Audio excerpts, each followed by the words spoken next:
തോന്നല്ലോ. ഇന്ന് നമുക്ക് ചിക്കൻ തേങ്ങാപ്പൊരി ഉണ്ടാക്കാം. ഞാനിതൊരു വീഡിയോ കണ്ടതാണ്. നമുക്കിതൊന്ന് ചെയ്ത് നോക്കാം, എങ്ങനെ ഉണ്ടെന്നറിയാം.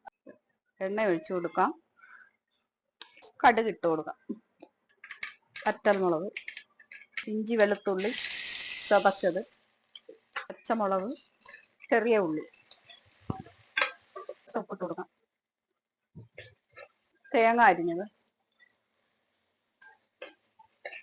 കറിവേപ്പില, തക്കാളി, സവാള. ഇതിലോട്ട് നമുക്ക് കുറച്ച് വറ്റൽമുളക് ചതച്ച് ഇട്ട് കൊടുക്കാം. ഉള്ളിക്കകത്ത് ശകലം മഞ്ഞൾപ്പൊടി, കാശ്മീരി മുളക് പൊടി, മല്ലിപ്പൊടി,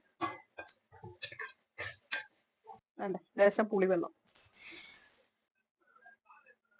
ചിക്കൻ സാദാ മുളക് പൊടി, മഞ്ഞൾപ്പൊടി, ഇഞ്ചി വെളുത്തുള്ളി പേസ്റ്റ് എല്ലാം ചേർത്ത് പുരട്ടി വെച്ച് റെസ്റ്റ് ചെയ്യാൻ കുറച്ചു നേരം വെച്ചതാണ്.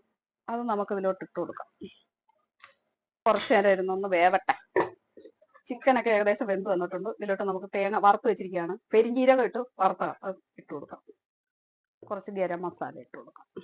വേണ്ട, നമ്മുടെ ചിക്കൻ തേങ്ങാപ്പൊരി റെഡി ആയിട്ടുണ്ട്. പിള്ളേര്, എന്റെ വീഡിയോ ഒക്കെ എല്ലാ പിള്ളേരും കാണാറുണ്ടല്ലോ, എന്നിട്ട് എന്താ ഒന്ന് ഫോളോ ചെയ്യാത്തേ? എല്ലാവരും ഒന്ന് ഫോളോ ചെയ്യണം കേട്ടോ.